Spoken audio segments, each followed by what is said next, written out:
Guys, selamat datang ke Johor Darul Ta'zim.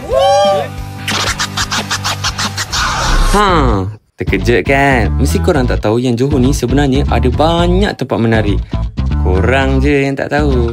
Tak apa, jom hari ni kita orang bawa korang explore Johor. So, tunggu apa lagi? Let's go! Alright guys, kembali lagi bersama Landscation. Okay, hari ni bersama saya Daniel Latif dan juga Lulu. Hari ni kita orang akan bawa korang pergi menjelajah dekat Johor, tempat-tempat yang menarik kat Johor. First kita akan pergi dekat drifting dekat Angsana. Next kita akan pergi dekat mandi-mandi menyelam dekat Gunung Pulai.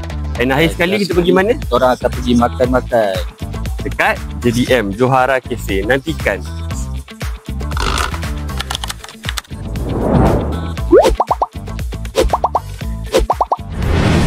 Okay guys, hari ni kita sampai dekat Angsana Pasar Pagi.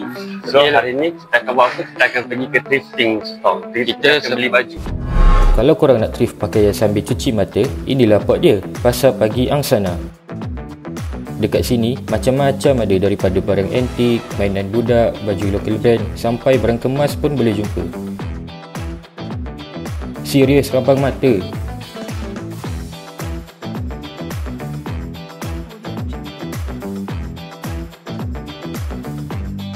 Dan alang-alang korang dah sampai, takkanlah korang balik dengan tangan kosong kan?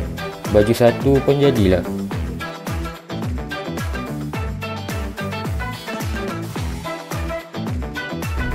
Alright guys, so kita dah penat menyelam dekat Angsana ni. Kita akan pergi menyelam kat tempat yang lagi sejuk pula. So jumpa next spot. Gunung Pulai yang terletak di daerah Kulai juga merupakan tempat yang menarik di Johor. Sebelum masuk ke Gunung Pulai Waterfall ni, korang kena tulis nama dan sign dulu sebagai rekod pelawat. Sebelum korang nak sampai ke air terjun, korang kena hiking dulu tau. Tapi jangan risau, treasure memang santai je. Ni korang dah sampai kat atas. Tu, nampak tu. Penat Penat. Berdua Tak apa, so nanti kita akan sampai. Kita akan tukar baju dulu untuk mandi. So, bye-bye. Tanpa basikan masa, mari ikut kami melihat keindahan alam sekitar di Gunung Pulai ini. Kalau korang nak tahu, Gunung Pulai ini merupakan gunung yang paling tua di Johor, dengan ekosistem hutan hujan yang masih lagi terjaga. Dan air terjun dia datang terus dari Gunung Pulai yang setinggi lebih 600 meter. Tinggi kan? Ramai pengunjung datang bukan untuk mendaki puncak, tapi untuk melepaskan tekanan dan menikmati suasana hijau yang menenangkan.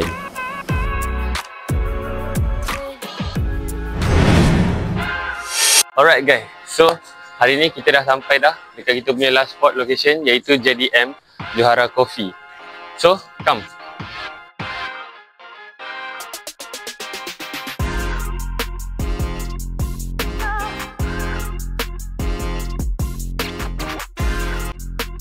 Tempat ni unik sebab kafe ni bertema automotif.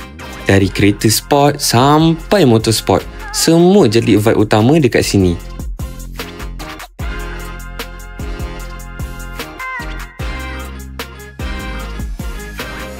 Menu dia pun padu.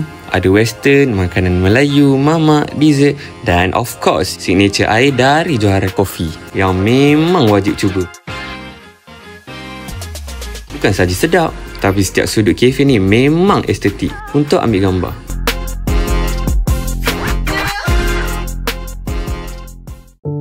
Video ini bukan sekadar mengulang kenangan, tapi mengingatkan kita tentang perjalanan yang kita lalui bersama. Dalam tawa yang tak dirancang, dalam penat yang kita kongsi, dan dalam detik-detik kecil yang mungkin kita lupa. Disitulah persahabatan ini tumbuh perlahan-lahan. Hidup memang ada naik dan turun, tapi selagi kita berjalan bersama, setiap perjalanan akan sentiasa terasa cukup. Dan kenangan ini akan terus hidup selamanya. So guys, kalau korang nak tengok video yang lebih menarik macam ni, jangan lupa tengok di channel Landscation. Jumpa lagi. Bye. See you guys for the next video.